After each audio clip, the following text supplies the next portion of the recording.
வணக்கம்.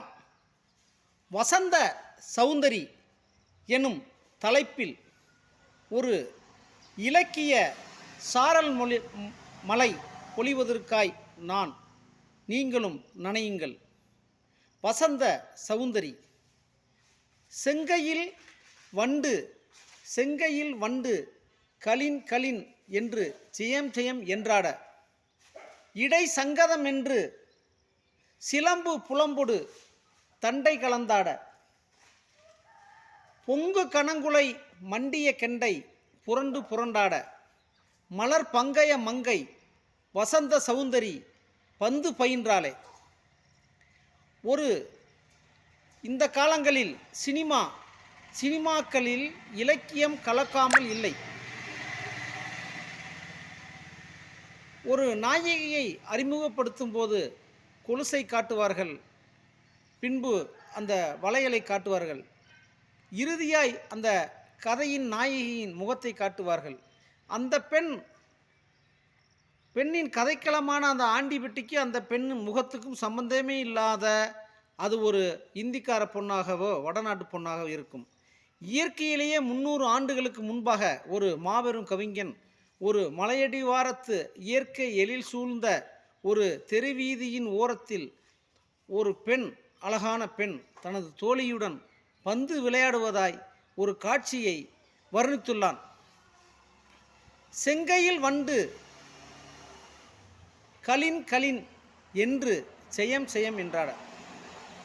ஒரு பெண் பந்து விளையாடுகிறாள். பந்தை அடித்து இந்த கையில் சிவப்பு நிறமாய் இரத்தம் கட்டி கொள்வதாகவும், அந்த பெண் அணிந்திருக்கும் வளையல் கலின் கலின் என்று சத்தத்தோடு என் தலைவிதான் ஜெயிப்பாள் என்று எதிரணியின் பெண்ணை பார்த்து சொல்வதாக இருக்கின்றது.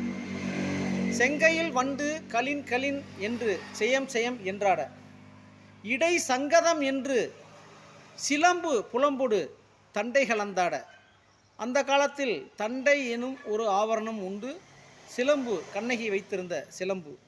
இந்த இரண்டும், அந்த பெண் அணிந்திருந்த 2 ஆபரணங்களும் இந்த கதையின் நாயகி அந்த பெண் குதித்து பந்து விளையாடும் போது இடை வலிக்குமோ, அந்த பெண் சோர்ந்து விடுவாளோ என்று அந்த சிலம்பும் தண்டையும் புலம்புவதாய் ஒரு அபரிமிதமான கற்பனையாய் இந்த கதையை வர்ணித்துள்ளான். இடை சங்கதம் என்று சிலம்பு புலம்பொடு தண்டை கலந்தாட, கெண்டிய மண்டை பொங்கு கணங்குலை புரண்டு புரண்டாட. ஒரு நன்றாக காய்த்து குலுங்கும் பனை மரத்தின் அந்த பனங்காயின் உருவத்தை போல வட்ட வடிவமுள்ள கருவிழிகளை கொண்ட அந்த கண்கள், மீன் சாயலை போன்ற கண்கள், அந்த பெண் அணிந்திருந்த ஜிமிக்கி கம்மலை, ஆடு அசையும் சிமிக்க கண்களை அந்த கண் விழிகள் அந்த துரத்தி பிடிப்பதாய் வர்ணித்துள்ளான். மண்டிய கெண்டை பொங்கு கணங்குலை புரண்டு புரண்டாட, இங்கு இது கண்டு உலகு என்படும் என்று திண்டாட. இப்படி அழகான காட்சியை, ஒரு அற்புதமான காட்சியை பார்க்கும் மனிதர்கள், பார்க்கும் உலகம் என்ன நினைக்குமோ என்று மேற்கொண்டும் அதிகமான கற்பனையில் வர்ணித்துள்ளான். மலர் பங்கய மங்கை, ஒரு பொற்றாமரையில் வீற்றிருக்கும் ஒரு பெரிய ஒரு தெய்வ சக்தி, தெய்வ கடாட்சம் வாழ்ந்த பெண் போல மலர் பங்கய மங்கை வசந்த சௌந்தரி பந்து பயின்றாரே. ஒரு பெண் பந்து விளையாடும் ஒரு காட்சிதான் எவ்வளவு அழகாக அந்த காலத்தில் வர்ணித்துள்ளார் என்பதை இந்த தமிழ் இலக்கியம் நமக்கு சொல்லிக்கொள்கிறது. தமிழில் படியுங்கள், தமிழை பேசுங்கள், தமிழ் மொழியின் பெருமைகளை உலகெங்கும் பரப்புங்கள். நன்றி, வணக்கம். கடலாடி தமிழுக்காக கடலாடி APM முருகன்.